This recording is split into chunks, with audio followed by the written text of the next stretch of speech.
নতুন গজল শুনবো, তো চলো শোনা যাক এই গজলটা।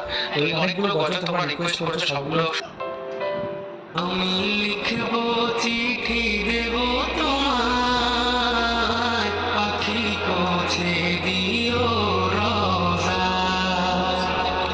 আমি লিখব, চিঠি দেব তোমায়, পাখি পৌঁছে দিও।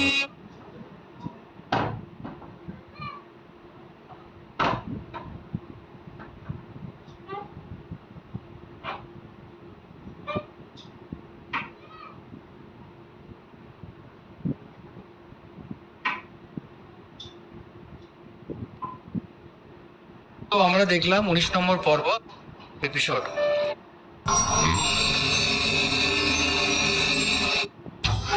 আমি কখনোই নিজেকে ক্ষমা করব না। তোমার এই অবগত হওয়াতেই মহান খোদার সন্তুষ্টি। তার আনুকূল্য অপার অসীম যা ইউসুফকে লজ্জিত করেছে।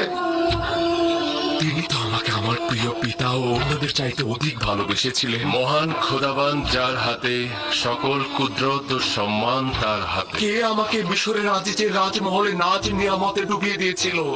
মহান খোদাবানদের হৃদয়ে যে রয়েছে সকল নিয়ামত তার রয়েছে। কে আমাকে জুলেখা ও মিশরের অন্যান্য নারীদের হাত থেকে নাজাত দিয়েছে? মহান খোদাবান যিনি মুমিনদেরকে মন্দ ও খারাপ কাজ থেকে ফিরিয়ে নিয়ে আসে। যে খোদা আমাকে এভাবে স্মরণে রাখেন আর আমি কিনা তার উপস্থিতিতেই অন্যকে স্মরণে। ইউসুফের কি এই পাপের জন্য রক্তের অশ্রুপাত করা উচিত নয়? আমার তো বিলাপ করতে করতে বুক ফেটে যাওয়া উচিত। গুনাহ করেছি খোদা, পাপ করেছি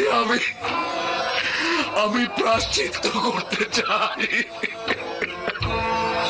যদি ইউসুফ তার নিজের ভুলের জন্য এই রূপ অনুতপ্ত না হতো, একইভাবে মহান খোদার দরবারে আনুগত্য পোষণ না করত, তাহলে খোদার আনুকূল্য থেকে বিচ্যুত হয়ে যেত, নবুয়াতের মাকাম থেকে বিচ্যুত হতো। সিদ্ধান্ত ছিল ইউসুফ 1 বছর জেলখানায় থাকবে, কিন্তু এখন এটা 7 বছর বৃদ্ধি করা হয়েছে যেন ইউসুফ তার পাপের প্রায়শ্চিত্ত করে এবং কারাবন্দীদের হেদায়েত দান করে, কারণ ভবিষ্যতে ইউসুফের অসংখ্য বন্ধু দরকার হয়ে পড়বে। আমি কারাগার আলিঙ্গন করছি, এমনকি যদি সমস্ত জিন্দেগি হয়। শুধু আমার মাবুদ যেন আমার থেকে দৃষ্টি ফিরিয়ে না নেন, শুধু এটাই কামনা করছি। আমি শুকরিয়া জ্ঞাপন করছি, শুকরিয়া জ্ঞাপন করছি।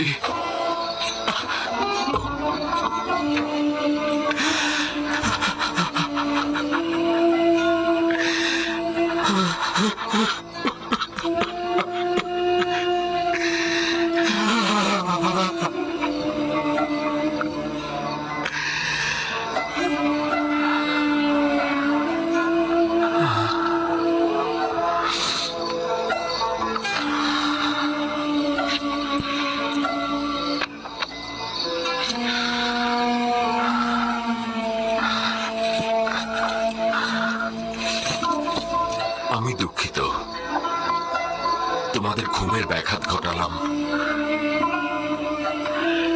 সব সময় একটাই দোয়া করবে, খোদা তাআলা যেমন আমাদেরকে ঈমান দান করছে তেমনি তাকে ফিরিয়ে নাও।